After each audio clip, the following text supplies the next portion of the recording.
Olha, eu acho que o assunto importante aí, do plano internacional, ainda é esse problema, vamos dizer, dos e-mails descobertos por 2 hackers e trouxeram à luz a vigarice, toda a montagem de falsas provas articulada por climatologistas de renome internacional para dar uma sustentação, só dizendo, científica a essa coisa do aquecimento global, e não só aquecimento global, mas a teoria das causas humanas do aquecimento global.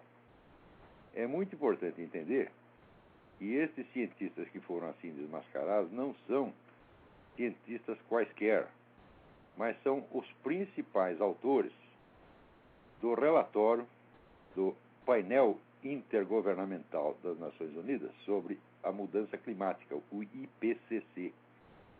Este relatório do IPCC, por sua vez, é o fundamento principal dessa reunião em Copenhague, onde se pretende implantar um imposto mundial sob a alegação de combate ao aquecimento global. De modo que nós estamos, vocês devem se lembrar daquela emissão do Lord Christopher Monckton, que foi inclusive reproduzida ali no Mídia Sem Máscara, né, anunciando claramente que a implantação deste imposto global é já automaticamente a implantação de um governo mundial, porque não há imposto se você não tem meios de forçar o pagamento do imposto. Quer dizer, se não há um órgão policial para fiscalizar o pagamento do imposto, então o imposto não existe. Então, a implantação do imposto mundial já é automaticamente a criação de um poder mundial capaz de se impor a cidadãos de quaisquer países do mundo, forçando ao pagamento de imposto e se impor também, vamos dizer, a todos os governos.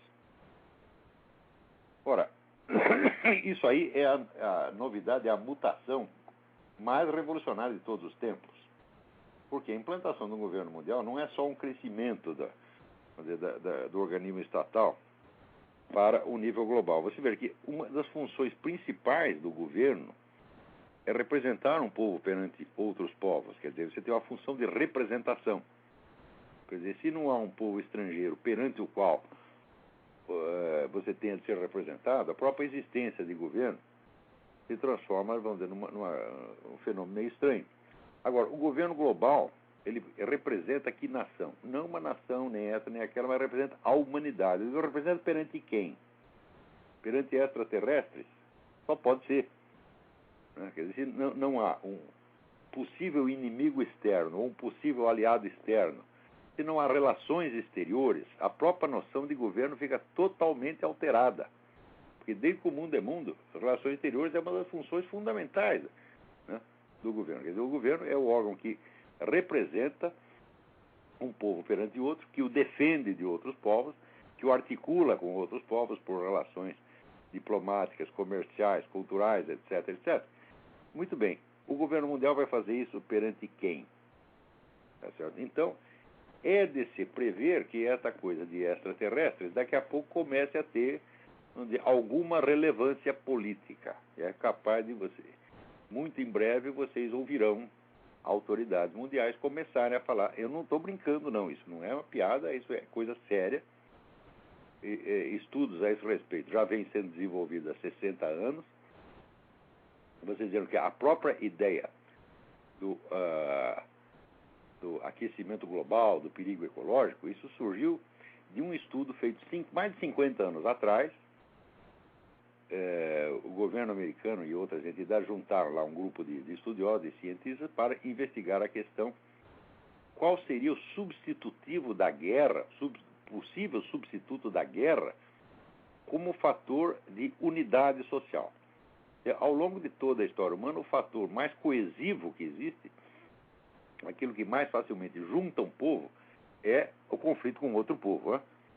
Então, em uma situação de governo mundial, não há, evidentemente, mais guerra. Só a guerra desaparece e é substituída por operações policiais. Quer dizer, se o governo mundial tem que reprimir um povo que está saindo da linha, no seu entender, isso não é uma guerra, é uma simples operação punitiva, né? Isso é como o Império Mongol. Nós sabemos que o Império Mongol viveu em guerras, mas ele não chamava de guerras, ele chamava de expedições punitivas. Porque do ponto de vista do Império Mongol só havia duas regiões no mundo. E havia o Império Mongol e havia as regiões rebeladas. Isso é todo o resto do mundo. Então, o governo mongol não reconhecia outros governos. Só existiam, ele já era um governo mundial no seu próprio entender. Então, só havia o governo mongol e províncias rebeladas. Então, não havia guerra, evidentemente. É uma expedição policial, ou como eles chamavam, expedição punitiva. Agora, nós voltamos à mesma situação. Com o governo mundial, se um povo, por exemplo, se recusa a obedecer às normas do governo mundial, pode fazer, não uma guerra, mas uma operação punitiva. Mas a operação punitiva, ela, longe de poder ser um fator de coesão da sociedade, é um fator divisivo. Tá certo? Então, ficamos sem a guerra como um fator de coesão da sociedade. Então, reuniram esses cientistas, né, uns 200 mais ou menos, e eles publicaram um negócio que ficou conhecido como The Iron Mountain Report. Iron Mountain porque é o lugar onde eles se reuniam. Esse escrito circulou anonimamente até que o economista John Kenneth Galbraith, ele confessou que ele era um dos autores. Ele disse, não, eu estive lá, participei da reunião, eu sou um dos autores desse negócio. Não posso dizer o nome dos outros, mas se eles quiserem, eles podem fazer como eu e revelar que participaram disso. A conclusão do Iron Mountain Report é que havia dois possíveis fatores coesivos a que um governo mundial poderia apelar para criar um senso de unidade da população, né? Algo que unificasse toda a população num esforço comum. O primeiro era os extraterrestres, na hipótese de invasão de marcianos.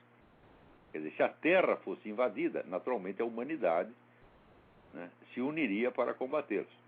Né? Como os extraterrestres não parecem estar com muita pressa de fazer isso, né, de invadir o planeta Terra, então sobrava o plano B. O que era o plano B? Alguma grande catástrofe natural de proporções planetárias. Então, o que foi sugerido aí foi exatamente, vamos dizer, uma crise ecológica. Uma crise que não tem manifestações concretas. Crise que até hoje, ela é mais uma previsão do que uma realidade. Você tem crises ecológicas localizadas, como, por exemplo, teve o negócio de Chernobyl, tá? Mas acontece que crises ecológicas localizadas existem desde que o planeta apareceu. Por exemplo, o deserto do Saara não é um deserto natural, ele surgiu de uma catástrofe ecológica. Ali, antigamente, havia floresta ali e sumiu tudo. Então, essas crises ecológicas existem desde que o mundo é mundo. E essa história de que é a indústria, a tecnologia que está criando, fala, olha, isso é apenas uma hipótese que jamais foi provada. Né? Ao contrário, você vê que a tecnologia, ela pode criar crises ecológicas locais, como criou em Chernobyl, ou, por exemplo, em Pequim, Beijing, onde a poluição é absolutamente irrespirável, ninguém pode sair de casa, mas, ao mesmo tempo, a tecnologia é responsável por novas modalidades de integração do homem na natureza que são um sucesso espetacular. Quer dizer, quando você anda aqui pelo interior dos Estados Unidos, né, onde você tem vamos dizer, uma forma de vida que não é mais urbana, mas também não é rural, né? O nosso sociólogo Gilberto Freire chamava de civilização rurbana, né? Que era meio rural, meio urbana. Você vê que isso é um sucesso ecológico absolutamente espetacular. Essa é uma forma de existência social onde você tem todos os confortos da tecnologia e, ao mesmo tempo, a natureza está respeitada, né? Isso tudo é fruto da própria tecnologia. Então, é difícil você dizer se a tecnologia é um fator de crise ecológica ou um fator que nos defende de crise ecológica, né? Essa ideia da tecnologia como sendo uma coisa eminentemente destrutiva é mais uma figura de linguagem do que qualquer outra coisa. Então,